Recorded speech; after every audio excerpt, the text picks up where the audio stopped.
For more than 2 decades, I have written in a diary almost every single day. And guess what? I saved them all. Each week, I will be reading from one of these archives and getting to know myself from the lens of my 10, 16, 25, and 36-year-old self.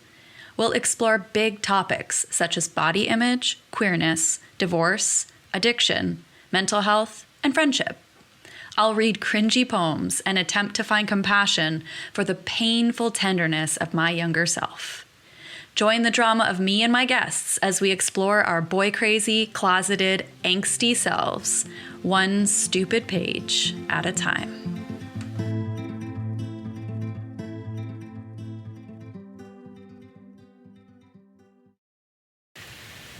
Hello, beautiful humans. It's been a while since we've talked, since I've read to you.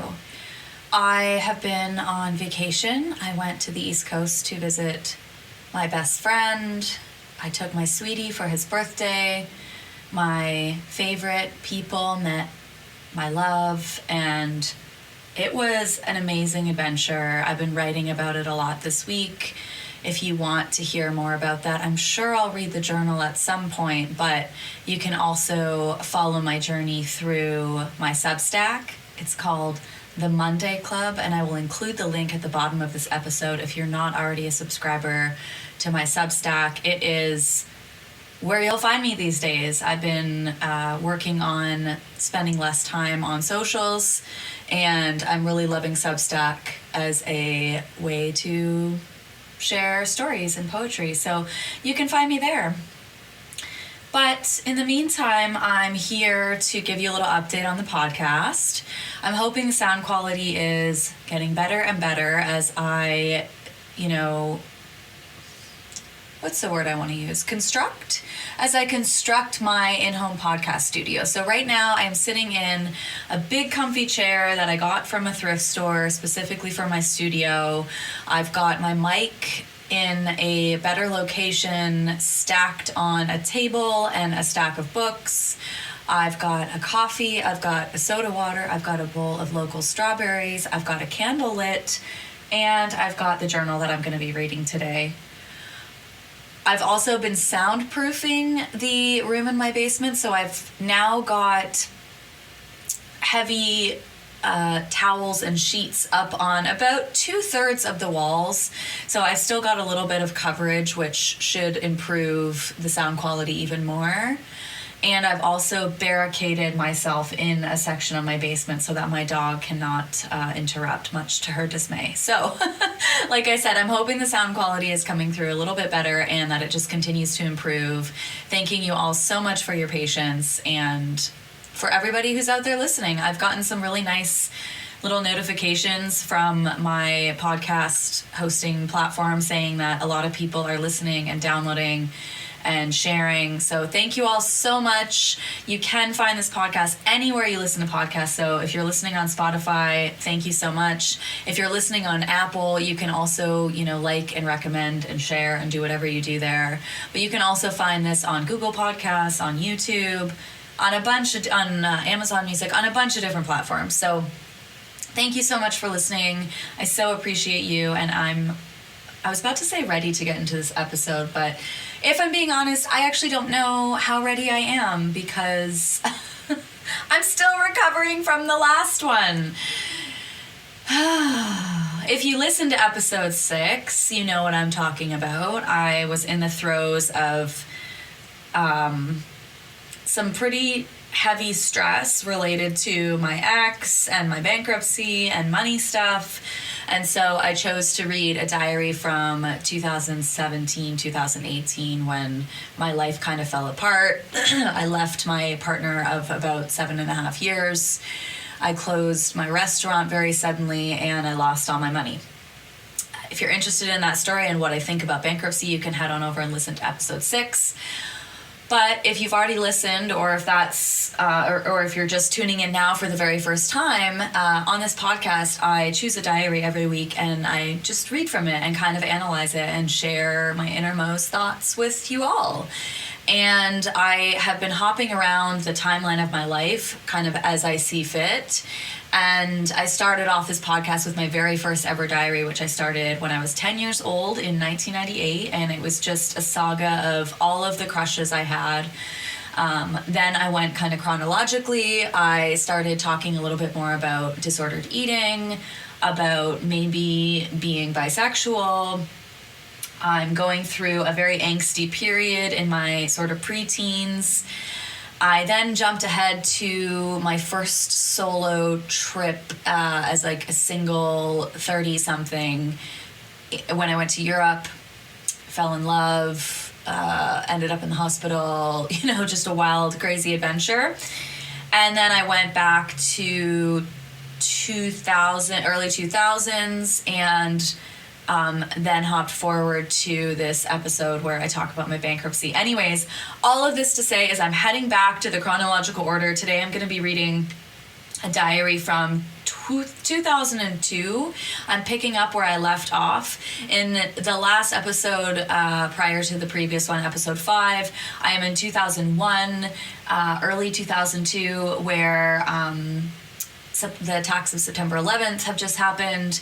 I am in 8th grade. I am preparing to go to high school. I have just taken my first drink of alcohol, and I'm definitely very angsty. So we're picking up from there. And like I said, the last episode that I recorded, I had a real,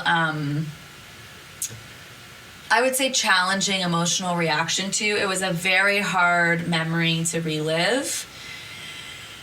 And I actually had an idea of, maybe instead of continuing on in 2002, I will skip ahead to a happier time, because maybe my listeners need a little lightness. Maybe I need a little lightness. And then I actually made the call to just go back to 2022 and pick up where I left off, because the reality is I have lived a dynamic life. I have had a lot of stuff happen in my life. I have done a lot of things. I have made a lot of mistakes. I have been through a lot of experiences. And I don't think there's going to be any one journal that's going to be this is a light one. I think I have had, up until very recently, I'm talking a year and a half ago, I had an undiagnosed mental health disorder, and was completely an untreated addict for pretty much my entire life.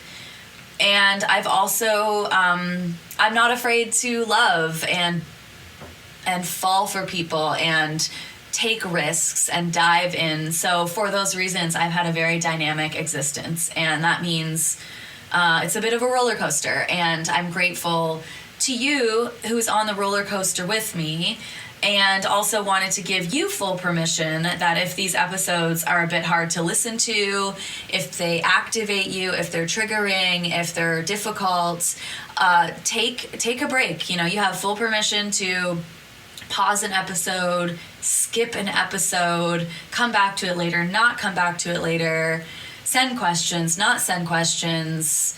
I'm making this podcast for myself and for you and everyone who's listening, but ultimately, one thing that I have learned over the course of these journals that I'm proud of is I've become a person who is very capable of taking care of myself in profound ways.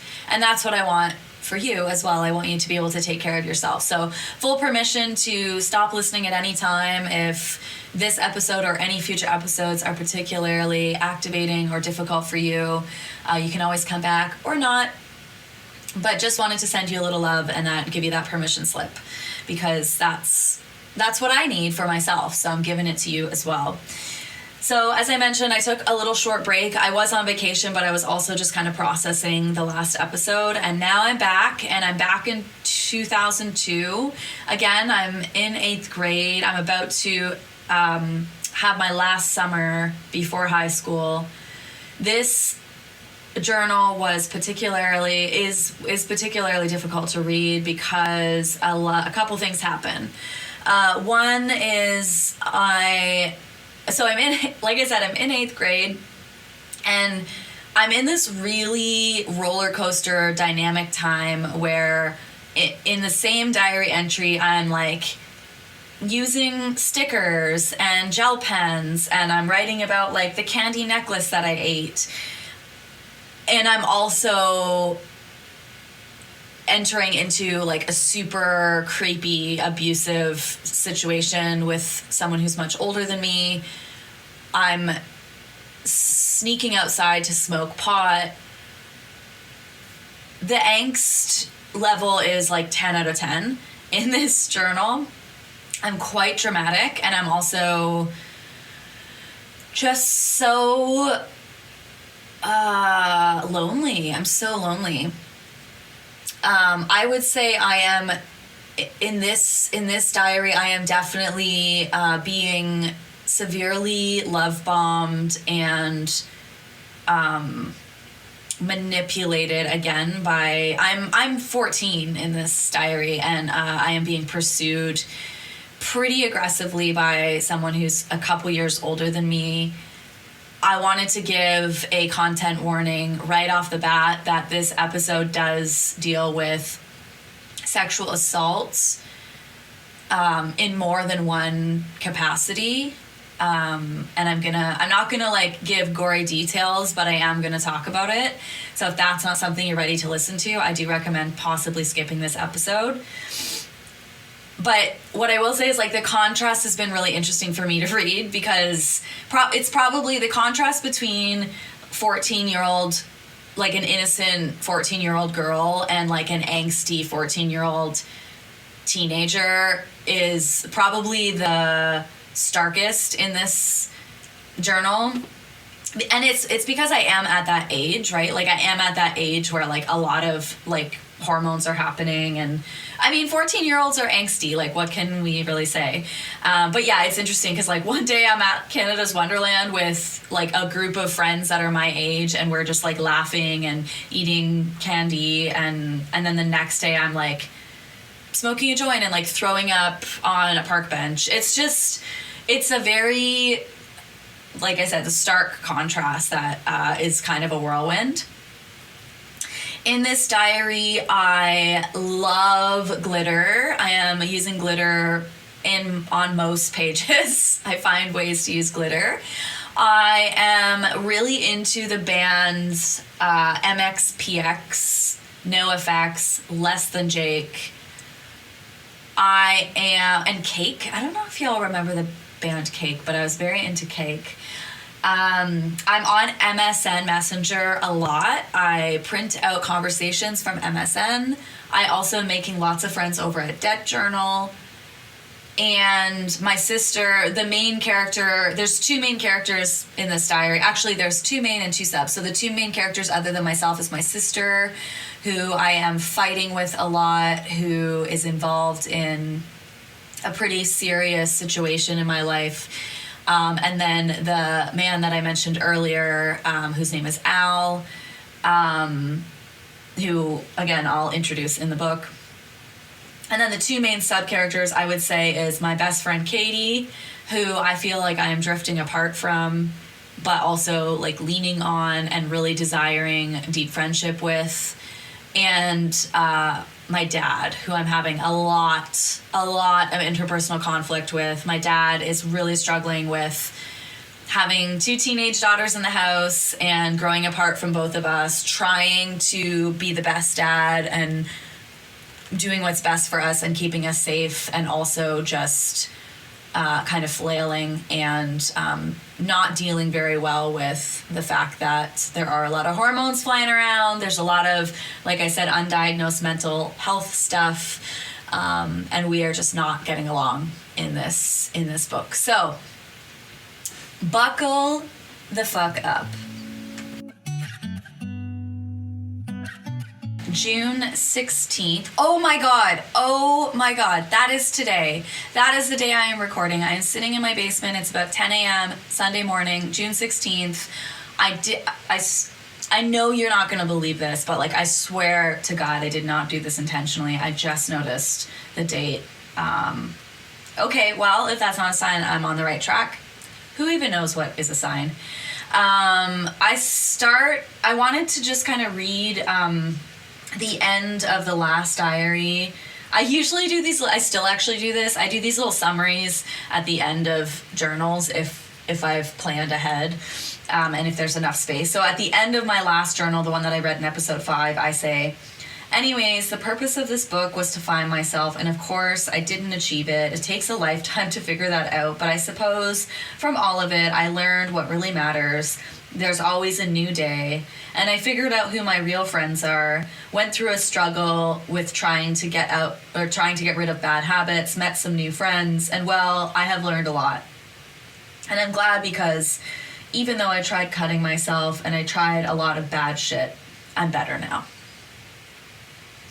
And so then when I start this new entry on June 16th, 2002, I am now addressing my diary as book. So book, comma. I've been happy lately. Even the people who don't know shit about me have noticed I've been a lot more pleasant to people. I was sad before, a real downer. I guess you could say I'm better now. But I know my happiness won't last forever. I know the sources that are making me happy will eventually disappear, but I can only hope that new ones will come. I'm not stupid. I know people don't stick around forever. I know how things work. I know that this will all end one day and I'll be sad again. But that's healthy. No one's life is all sunshine. You have to have some storms and rainy days, or else you'll burn and shrivel up and die. People need rain to live. I know that analogy really sucks, but it works. So, I don't know. I guess I am being philosophical. I'm having a very philosophical time. I move on to say that Al called. I say, Jenny, again, that's my sister. Jenny picked up the phone and yelled at him. I don't blame her. She told me, get off now. So I said, Al, am I going to get to talk to you anytime soon? But he didn't hear me. Jenny was begging me to get off the phone. It was good to hear his voice. But I wonder if he is brainwashing me. Right now, I don't believe what he says, but I want to. That's just the point. I want to believe it. I don't want to get hurt. Right now, I just feel relief. Anyways, I was happy.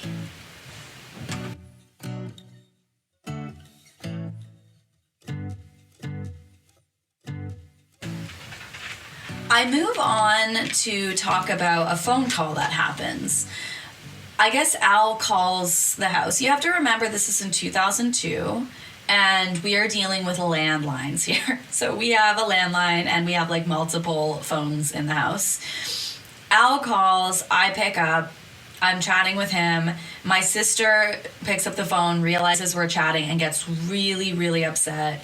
I write about how she is absolutely begging me to get off the phone. She's crying. She won't tell me why she's so upset by this. I'm making some speculation. So basically, my sister is like 16 going on 17 at this point. I think I just turned 14. Al is around my sister's age, a little bit older than my sister. And they are like they're the same age, so they're friends, like they're in the same class and they're like friendly, and they have some sort of like relationship dynamic where they go to the same parties, they have the same friends, and they have some kind of relationship, but I just don't really know what kind of relationship it is. And again, I'm her younger sister, and I'm in a phase of life where I'm like kind of nerdy. I'm definitely getting that angst. I'm developing. My body's developing. I'm in that space, right? So my sister's protective of me, and at the same time, I really don't understand like what the problem is, like why she's getting so upset. I guess I think she's jealous. but it's more or less a mystery of like why my sister's like freaking out about this phone call. So the next thing I do is I write a dead journal entry and I leave it on the computer for my sister to see. I literally explain this in my journal. And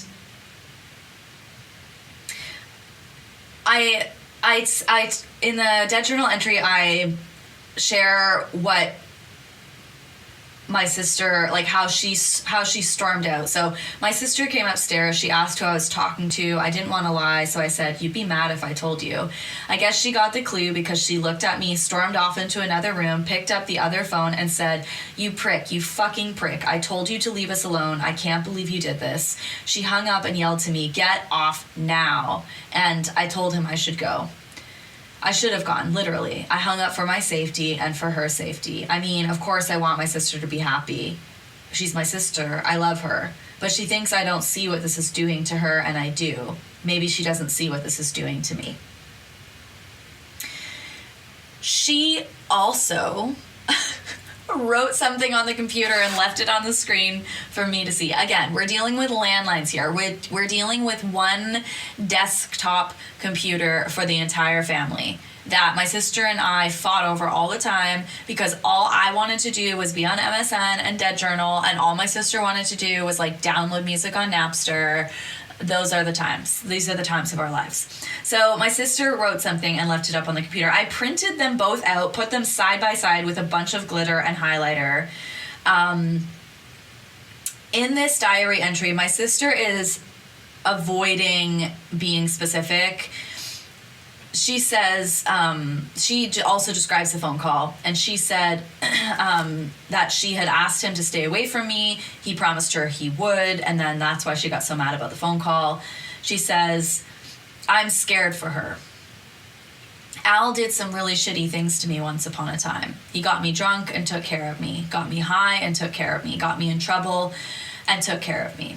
And then he got me drunk again, and I woke up on Jay's bathroom floor in my underwear with him beside me, and I was scared.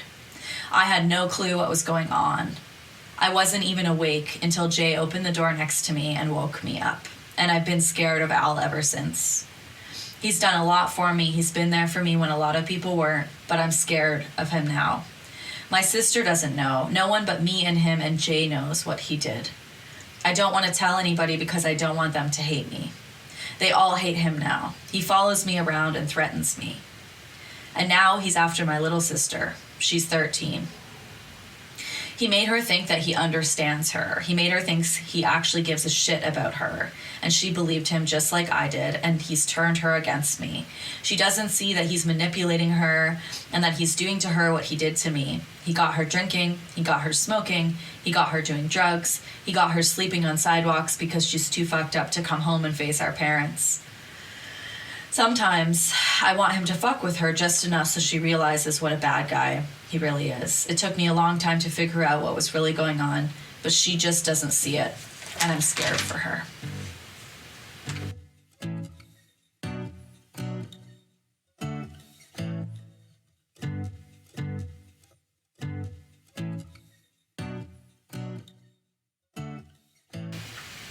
So, if you've ever been 14 and an authority figure of any kind tells you not to do something, what are you going to do?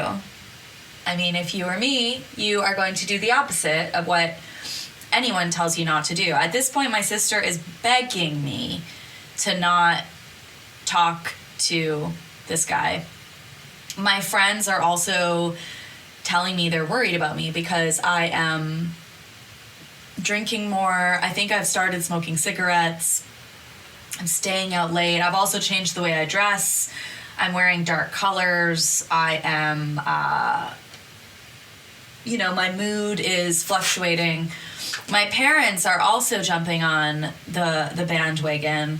I'll share an entry a bit later about how there's a lot of my memory has been skewed by this journal because the whole time I thought, well, my parents just really didn't do anything. They didn't care. But it turns out they did care a lot. It was more that I just wasn't, I guess, receptive to their attempts at I want to say disciplining me, but I don't even think it's disciplining me. They're attempts to parent me, right? But I'll get into that. For now, my sister and I are at odds. We're fighting. I have this entry where I say, after I read her what she left on the computer, I say, I really don't know what to think. I don't know if he is just trying to fuck with me to get back at her. I don't know if Jenny will ever tell me the whole truth, and I don't know if Al will either. I don't know why I like certain people thinking I'm such a badass. I really don't. It's just part of me. So I'm dealing with just a bunch of different aspects of this dynamic. A few entries go by. I am, again, using a whole lot of glitter. I'm using gel pen. I'm quoting the song Vitamin C by Vitamin C. As we go on, we remember all the times we had together. As our lives change, come whatever, we will still be. Come on, sing it if you know it. Friends forever. Na na na na na na na. So I'm using okay, so I'll describe the page to you. Regular lined page. Cut out of a peach construction paper with all four corners covered in gold glitter, then a square of silver glitter, then a printout of those lyrics I just sang, quoted Vitamin C at the bottom, in, I'm gonna say, what font is that? I'm gonna say it's like veranda font. I am hanging out with Katie and Jason and Rochelle, my friends, doing preteen stuff, walking around town, going to the movies, and there's this like side background thing happening between my sister and I. An entry that's just kind of like a normal one where I say, went shopping, got a new black shirt. As I passed the stores, I wished that I could wear shorts. There's nothing really holding me back. But I'm just feeling self-conscious. I'm just feeling like an awkward teen. It's funny how things turned out. Mark and Katie ended up hating Nicole. Elise ended up liking me, blah, blah, blah. Like, I'm just in that stage of this previous version of myself is still in there. The version of me that's 10 and 11 and 12 and 13 that's really preoccupied with just like, do my friends like me? Are my needs being met? As opposed to like being preoccupied with like smoking and drinking and growing up. I'm really battling like those two versions of myself, and I can really, really see it in these entries. Another entry that just like shows that younger version, that more innocent version of myself, colliding with this kind of like new version of myself. This is on June 23rd. In my mind, what I did last night was likely the worst and stupidest thing I could have done right now. I could have been having fun with Katie and Jason and Nathan. I could have talked and walked and made memories and laughed, but instead I sat in the tube with Al.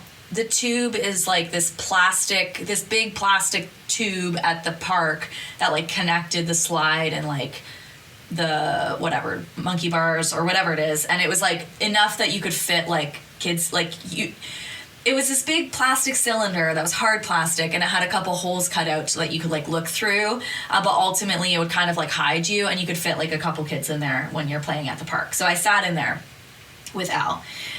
We talked about everything. He told me stories, and I told him what had been bothering me.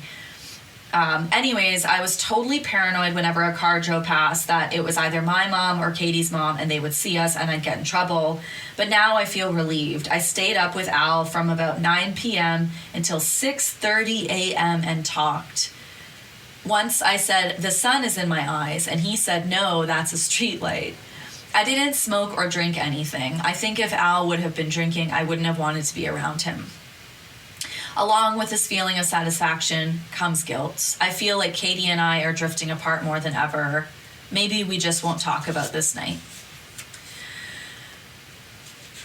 So I've ditched my bestie for a much older boy, and we stayed up all night talking. I'm not sure what happened when I came home at, after 6:30 a.m. I'm sure my parents assumed that I was sleeping over at my bestie's house, which makes sense.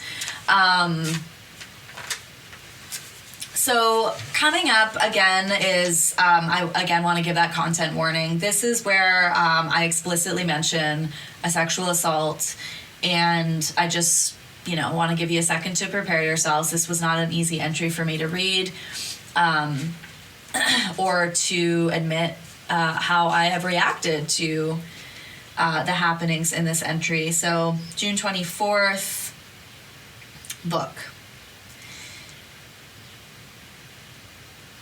Jenny asked me to come outside.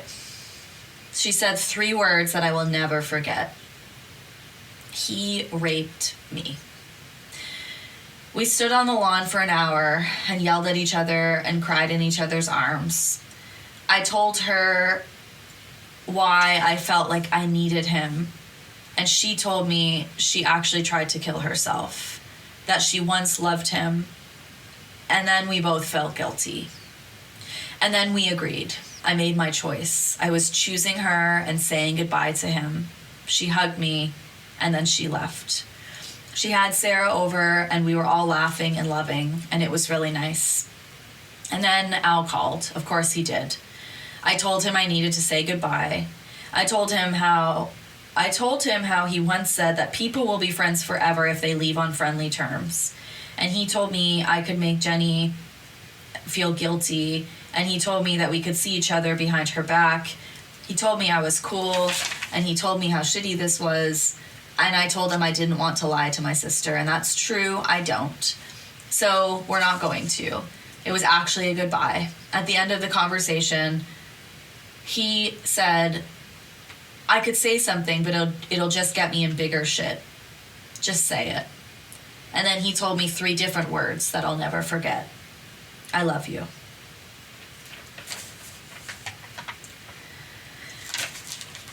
So, again, I am 13 years old, and wow, like, what a insane, what an insane thing to happen. It's almost as if one day I am a 13-year-old child, and like literally the next day I am like a woman who is expected to know how to operate in this world. And I don't pull it off, guys. And these next few entries are going to be really hard to hear because I do not pull it off. This happens, and then the very next day is my grade 8 graduation. I remember this night.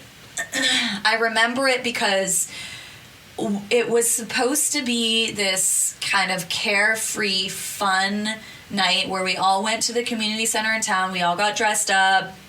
We all went on stage. The valedictorian talked. And then we went to like a pool party at my friend's house.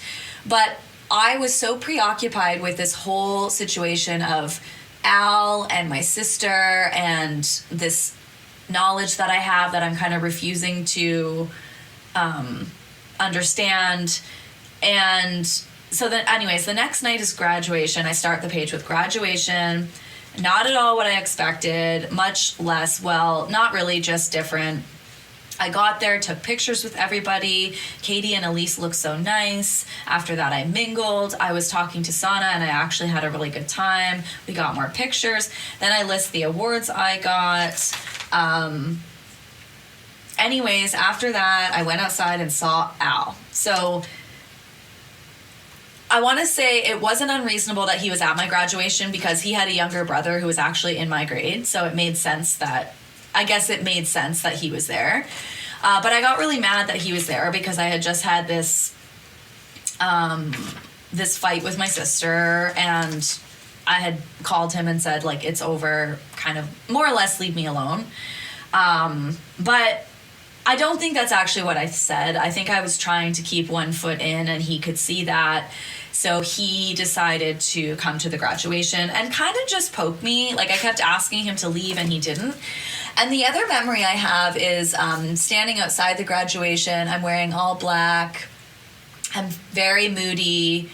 I'm just completely worried that I look fat. And my parents are like, can you please just smile in a photo, cheer up, like stay present. And I was just so preoccupied with this other life that's kind of like developing around me. Too many grown-up things are happening for my young mind.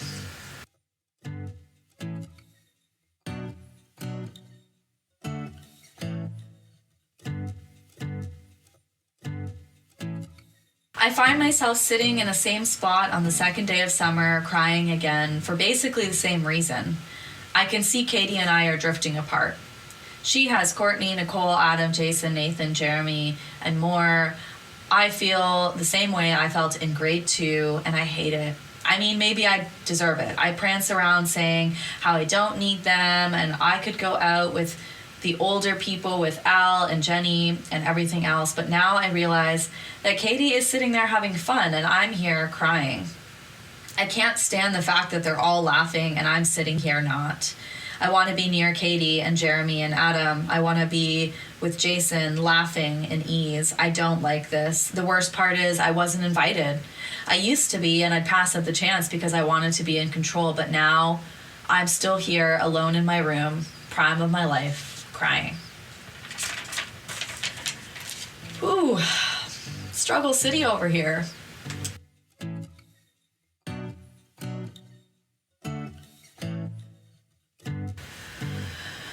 I start writing some pretty dark poetry. This is a poem that I kind of scribbled out in this journal on July 11th. Heat of summer in 8th grade, and this is what I'm writing. You used to make me happy, now you make me cry. I wanted things to be better, but now I don't even try. As the tears run hot, there's nothing left to say. You say your life sucks, but you make it that way. I crank up the music so no one can hear me cry. I lock the door and let no one inside. We used to talk like family, now we hate each other. You used to keep your promises about being here forever, but now you're gone, and I hope you never come back. Without you, I'm nothing. I'll crumble and crack. But I'd rather be broken than put up with you. The only response is yes, I hate you too. Yeah, so the angst is hot. The angst is coming in hot. I am still like being a kid in the summer. 2 entries back to back. Entry 1, July 13th. I go to a pool party at this girl in my class's house, and I say, the night started out amazing. Elise's party was awesome. We all talked, exchanged gifts. Oh, I'm assuming this was maybe a birthday party. We burned things, played army tag, and talked about scrunchies. Anyways, I really wanted to ditch the sleepover to go to Jay's bonfire. Jay is another older boy who's in my sister's circle of friends. But I couldn't convince Dad into letting me. When he picked me up, I ran to my room, slammed my door, banged my head, cried, screamed fuck repeatedly, and drank some 24% shit that Al gave me that was hiding in the closet and lay down. I'm going to sneak out and smoke a joint tonight. So I am desperately trying to cope with life. I've been at this pool party, and then I, again, instead of like spending the night at the pool party, I decided I wanted to go to an older person's party. My dad wouldn't let me. I came home and freaked the fuck out. So over the next month or so, because it's summer, I am just a kid who's like hanging out in our little village. I live about 1.5 to 2 kilometers from like the main town, and I either bike to town or I walk to town. It takes, half an hour. And again, my parents are like, my mom leaves my dad just a few years later. So obviously my parents' marriage isn't going well. My parents are both very preoccupied with just like being adults in this world. And it's summer, so I'm going out and hanging out with friends a lot. I don't have a job, so I'm just like doing that. And my sister is doing the same thing, except she's in high school. She's a few years older. And I think I have a curfew. Like, I think I'm supposed to be home at like 10 or something. But also, if I don't come home, I always have an excuse. Like, oh, I slept over at so-and-so's, and there's not a whole lot of supervision. So most of the journal entries that are coming up are just about hanging out in town, walking around, being silly, playing tag, and then also like sneaking off to like smoke the occasional cigarette. I have an entry where I say, Al's younger brother is at my friend is at my friend Katie's house, and we're all kind of like socializing. So I say, I went to Katie's around 2, right after I woke up. Oh my God. Nathan and Jeremy were there. We sat in her room, talked, walked. It was boring but fun. When we went out walking, we saw Al. I sat with him in the pavilion for a while. Well, Katie and Jeremy were on the swings. I told him I was sorry for not being able to talk to him or be at the party. Later, when we went to the store, I saw him again. Maybe Jenny's right. He does follow me around. It was awkward when I had to tell him to leave because Katie really doesn't like him. Jeremy, who is Al's younger brother, said, "Oh, so you like the rapist type?" I told him to fuck off and told him he didn't know what he was saying.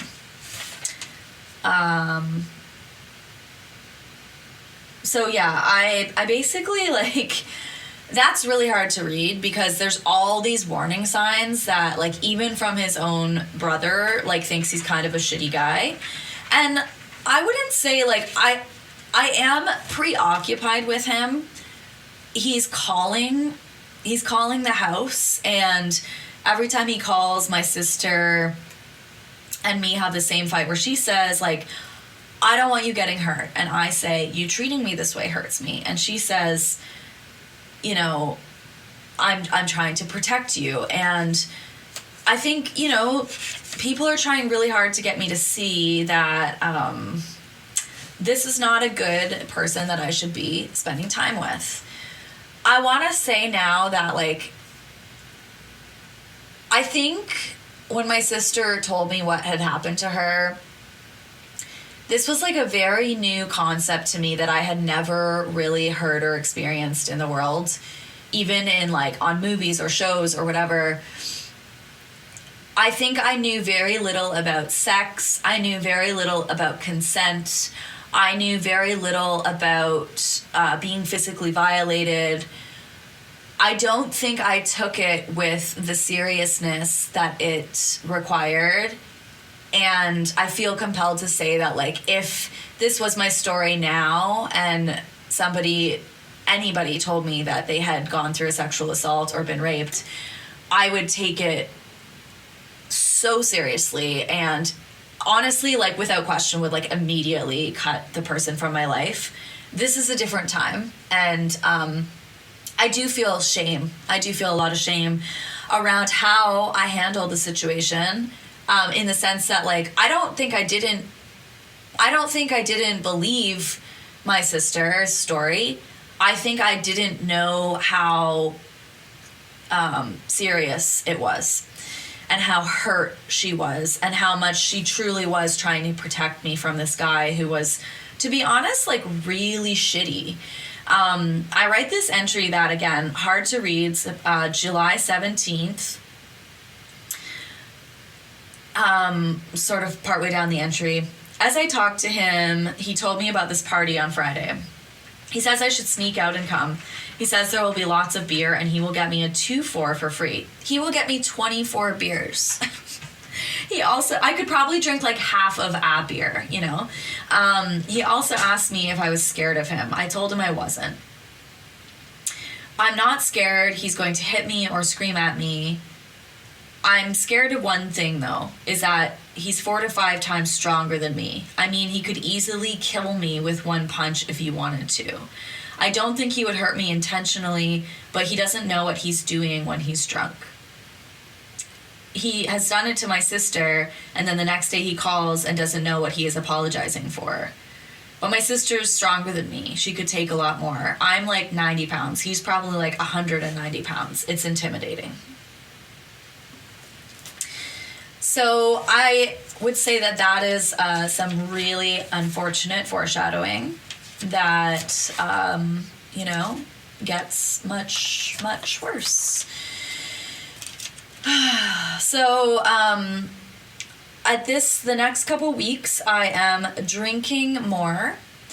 I am sneaking out, going to parties, drinking more, really loving the combination of alcohol and weed combined makes me feel really out of it.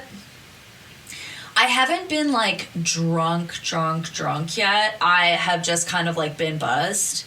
There's this one entry where like I think I'm stoned when I write it. I say bookie, and my writing is like kind of like messy. It says right now my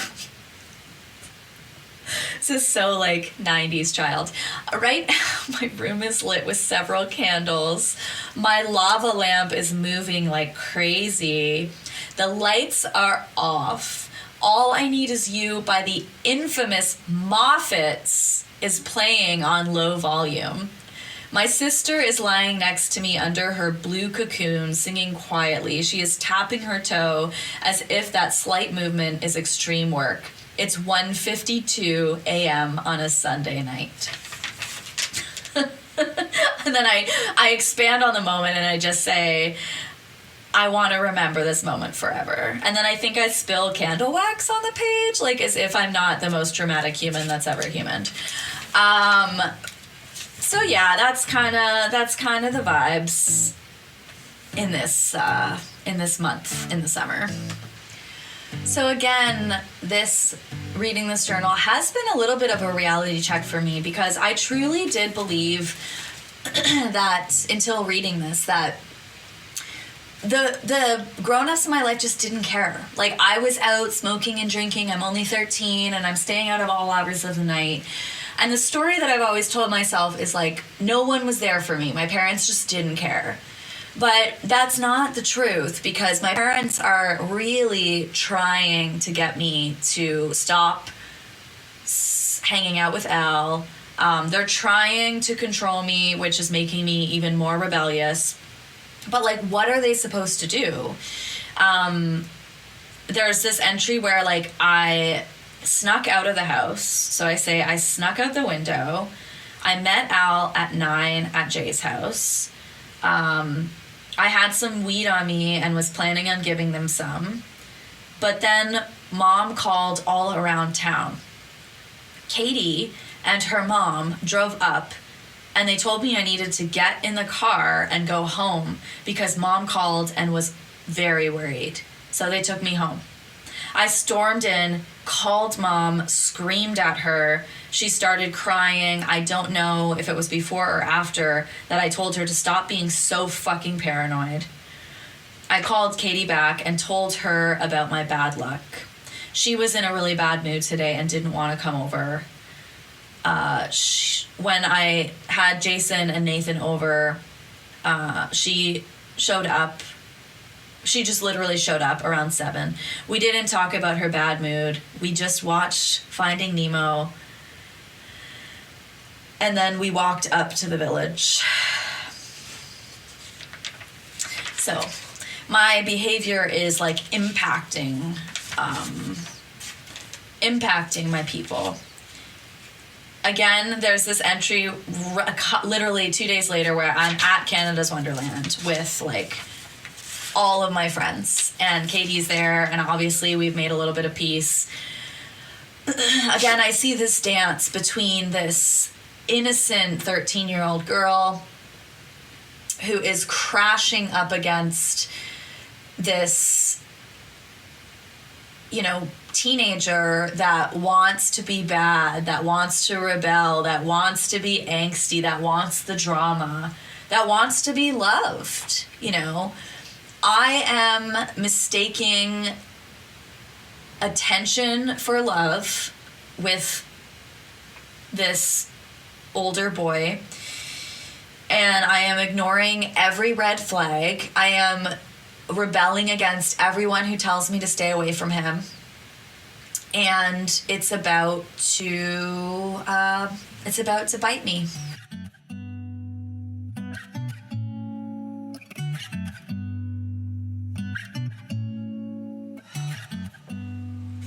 Okay. Deep breaths.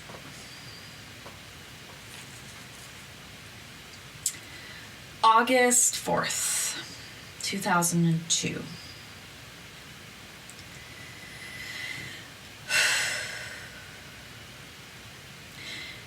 It's 5 fucking o'clock on a Sunday afternoon, and I just woke up. I got back from the party around noon. It went the way most drinking parties do. Fun and also terrible. We got there at 9. I had a beer, maybe 2. I lit Kenny and Al up with the stuff Al gave me. We all went to the tent to hotbox. When they left the tent, I know that Al and I stayed. I don't know who else did. Things were getting fuzzy. I spilt a few beers and smoked a few more. I was pretty good and stumbly now.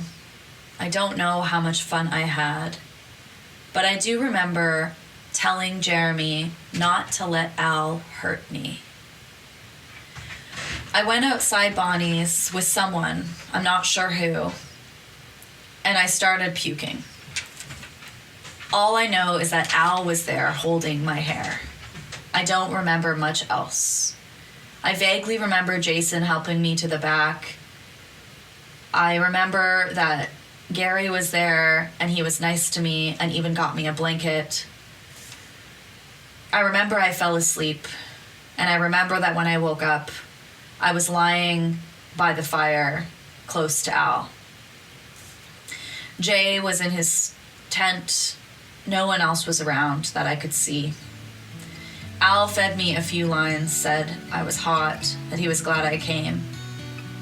At the time, it felt good, but wrong. He kissed me a bit. I'm not sure how much. I know I held back, though. He put his hand up my shirt. I pushed him away a few times, saying it was wrong and I'm only 13. We fell asleep. When I woke up, I got up and moved to a bench. When I woke up again, he was beside me and my pants were undone.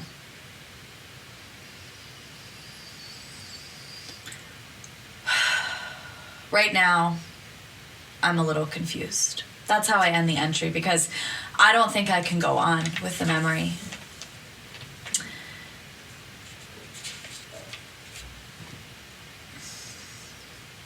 The next couple entries are rough. I'm very confused. I'm angry that I got blackout drunk and that I couldn't remember the details. I keep saying that it feels like I've lost something. That's the line that I keep repeating. And, oh man, it's... What I will say about this is, you know, when I was 13 going on 14, I was sexually assaulted by someone who was 16, and it was at a party with people who I considered friends. My sister wasn't there, and I don't know where she was that night. I woke up feeling very scared. The next couple days, I was very confused. I never told anyone. And I actually didn't even remember that this had happened to me. I pushed it so far back. I remembered this event, I would say about 5 years ago. The memory kind of became present again. I started writing about it. I started writing poems about that night. And I shared it with a few friends. And I am just so sorry to this, not just this 13-year-old version of me whose first sexual experience happened when she was blackout drunk with someone who is absolutely evil. I am so sorry to that version of myself. And I'm also so sorry to my sister who went through the same thing, and was really trying to ensure that this didn't happen to me. Deep breath.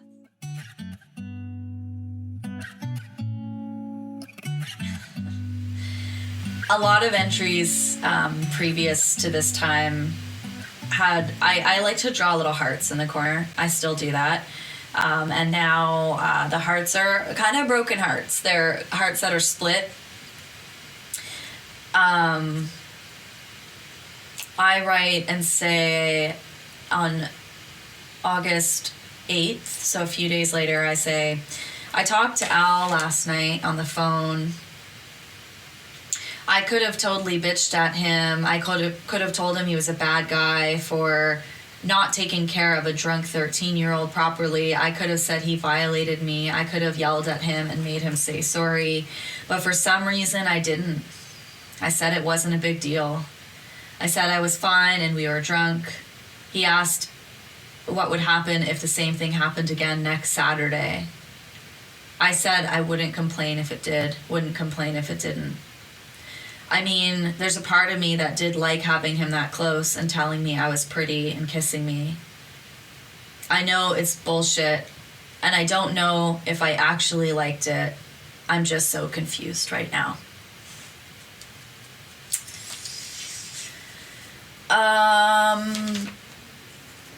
Yeah, I'm crushed by the manipulation that's going on, not just from him to me, but from me to me. The next couple entries, I'm really upset because it seems like our friend group thinks that that I had consensual sex with Al, which is not what happened. And I'm feeling really paranoid about what people think of me. This is the last time I mention it in this journal, at least. I say, I've been thinking about last Saturday a lot. I really just don't know what to think. The only emotion I feel is confused. Honestly, I've got to make a conscious decision for this Saturday. I've got to make a plan because I'm not stupid enough to get myself in that position again. The whole town knows about it too. Fuck. I don't know what I should do. If I want to be close to a guy who would, I think it says do this to me. It's hard to read. But maybe what I really think is that I should not drink so much. The way I still know, so that I can still know what I'm doing to some extent. And that way I can have my own control. I don't know, and I hate ending this with, I don't know. even though at this time, and this journal's coming to an end, where at the this is right before I start high school. I'm literally due to start high school in a couple weeks, and my plan is to stop drinking so much so that I can have more control. Spoiler alert, the exact opposite happens. I would say that this was my first blackout, and obviously a very traumatic experience. It took me years and years and years. It wasn't actually until I got sober, which the first time I got sober was in 2020, which is probably what triggered the memory of this in the first place, because I didn't know it then, and I didn't know it for about 2 decades, but this event, I would say, single-handedly kicked off my alcoholism. Because from this moment on, that entry I just read was the last time that I talk about it. And again, I didn't tell anyone. I didn't tell my sister. I didn't tell my friends. I never told anybody that I dated. When I lost my virginity, 2 years later, I said I was a virgin.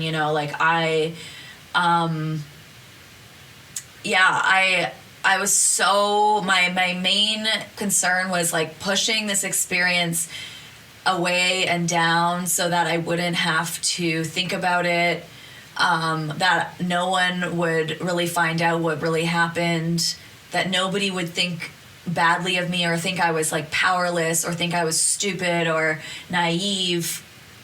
I didn't want my sister to be right about him. I didn't want to be some this version of myself that could have let this happen. I realize I'm putting myself in a bit of a tricky position here because of this is real talk about what happens after a sexual assault. It's not black and white. It's not the way that I react to this now is so much different how I reacted then. How I would advocate for myself, how I would advocate for anyone who was in a position to feel shame around a sexual assault. He is the villain in the story, and it's so easy for me to see that now, but I didn't see it then. Because, again, I had all the information I needed. I had the warning signs. And I think I just really blamed myself. I think I blamed myself because, again, I had the warning signs. I ignored them. I got blackout drunk when I shouldn't have. I felt like I let him take advantage of me that night. And so I just chose to keep it a really dirty, dark secret. I think in college, I maybe kind of tried to tell someone, and it just went horribly. But like I said, I would say that this event really kicked off my alcoholism, and I can see it in my writing. I'm going to a party tonight. I'm going to have to lie to Mom. I don't know if lying to her is justified since I am doing it so she doesn't get hurt and feel bad. I have to make a plan for the party because I know if I have a plan, I can keep myself on track. I have to pick between what I can handle and what I want to handle. I have to decide what is right and what isn't. Okay, so I'll try hash without tobacco if it's offered. I'll smoke a few joints but no more than 3. I'll have a few beers but no more than 5. I won't let myself puke. I'll be home at midnight, no sleeping over there. I won't make out with Al or let him kiss me. I won't give in, or I won't give in, period, the end. These rules that I made for myself, very familiar. These are rules I made for myself all through high school, all through college. In my 20s, it while I was traveling and backpacking, I won't have more than, in this, I'll have a few beers, but no more than 5. It turned into, I'll have 10 drinks, but no more than 12. Later it turned into I'll have weed but no cocaine. Then it was, if I have weed and cocaine, it'll be no alcohol. It was I won't go home with him unless, it's after like 2 a.m. Like, just the rules that I made for myself. In my late 20s, when I was a successful entrepreneur and to the outside world, life was just grand. It was, I'll drink today, but not before, noon. And then it was like, okay, well, I'll drink today, and if it's before noon, it can only be beer. And just insert crazy rule here. This is a very familiar conversation that alcoholics have in alcoholic communities, but again, at the time, this is the beginning, and it's so strange for me to read about the beginning. One more little note kind of here at the end. Again, this is getting towards the end of August. My dad has picked me up from a party because it's actually my dad's birthday, and like we're having some family gathering, and I'm just out. I don't give a fuck about my family at this point. I'm just out. And my dad picks me up and pulls over to the side of the road and just says, I don't want you hanging out with that guy. He's way too old for you, and he's nothing but trouble. And again, I obviously like kind of flipped out at my dad. I wanted him to just leave me alone so that I can enjoy my life. But it's interesting to read that because, again, I really thought at that time that just nobody cared.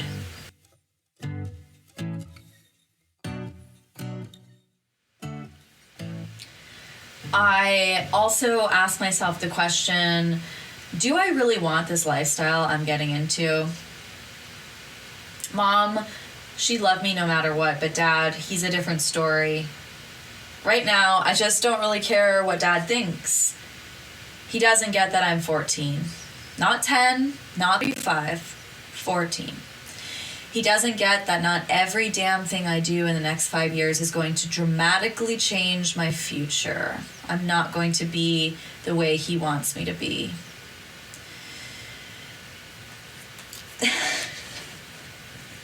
Oh, man. Oh, my goodness. My poor, poor parents.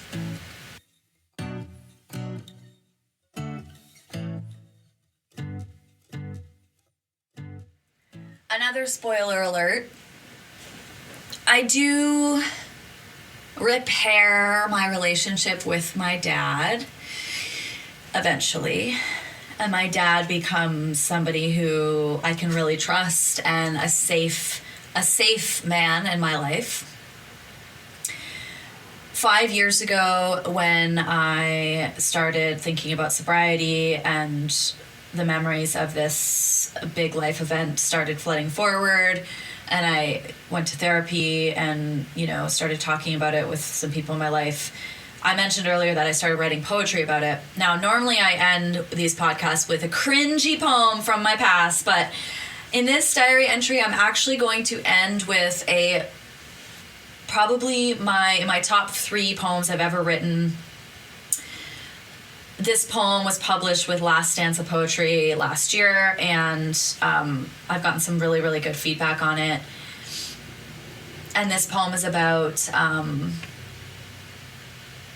this experience, and also about my dad.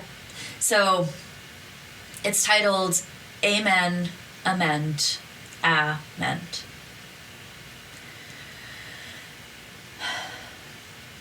I am 13, drunk for the first time. When I say drunk, I mean I ravaged 3 beers in 10 minutes, and my skin turns sallow like the bottle I'm sucking on. Everyone fades to the fringes of the party, including my older, cooler sister who chases Bacardi with her carnal need to be beautiful. The proof is in her swagger. She serves me a cocktail laced with her hot girl secrets, paints my eyelids a black mission fig, shimmies a red-hot wand down my feral hair. While she parades her ripeness to the pack of lusty eyes, there is only one set on me. A boy I can't place and don't trust lurks in the shadows of the fields where I am passed out in the dirt next to the campfire. I wake up only once and can smell Labatt 50 oozing from his pith, a cork in my throat where my voice box should be, wasted resistance muted with soot. His grunt makes bile rise up in my throat, my consciousness wilting, so I mutter one hazy, grass-stained plea that my sister will come for me. In my spirited wasteland prayer, she tips the crude hourglass of my youth, hugs the reset button on my hangover, thrusts open the curtains of my blackout, tells me I don't have to grovel for love or mirror her thirst for affection, wraps her pinky around mine, assures me that I won't spend the next decade wearing skimpy promises to corral 30 seconds of desire from a stranger, cradles my green heart in her sage hands, leads me somewhere quiet where we sip mint tea and binge on grilled cheese sandwiches, not to soak up the booze, but because we are sisters, and I am 13. I am 13. I am not stumbling through a cornfield alone at 6 a.m. I am not plastered with vomit. My lips are not a swollen gate. My underwear is whole, not maimed in my pocket. When a truck pulls over, it is not a sinister boy who I can't place and don't trust urging me into his pickup. A savior song buzzes from the window of my father's beat-up hatchback. He invites me to share the front seat, reaches over to secure my seatbelt as Leonard coos, "Hallelujah. Hallelujah."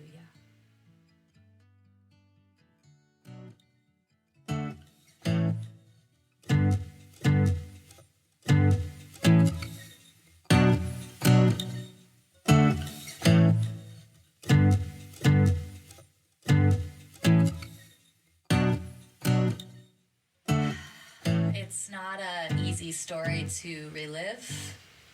It's not an easy story to read. It's not an easy story to share. What I will say is writing this poem and sharing it with my friends and now you was incredibly healing, challenging.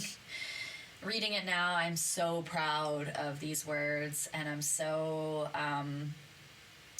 grateful for my constant practice of writing and processing through poems. One thing I really love about this poem is I wrote this poem in a workshop where in the workshop we were learning about how to select verbs and adjectives that lend to the subject matter of the poem. So using words like ravage to describe, how I'm consuming these beers. When I say everyone fades to the fringes of the party, and then in the next stanza, I'm talking about her, doing my hair and putting makeup on me. Using words like that are in the realm of alcohol, I have placed them throughout this poem to keep the reader in the realm of alcohol and partying. So I'm using those words throughout in subtle ways. So my sister who chases Bacardi, the proof is in her swagger. She serves a cocktail laced with her hot girl secrets. And then later I say, I am not stumbling, I am not plastered. So I love this poem. I think it's a really beautiful, heartbreaking poem. I hope you've loved it too. If you are interested in writing really fucking good poetry, or maybe you have a draft that you'd like to turn into something that's submit ready, I help writers achieve their writing dreams and birth books into the world and help grow their poetry and writing practice every single day. It's what I love to do. It's what I'm really good at, and I would love to help you if you're on this journey as well. You know where to reach me, www.doulaofwords.com. Thank you so much for listening, and more than any other time, please, please, please, please take extra good care of yourself, as I'm about to. Sending you big love.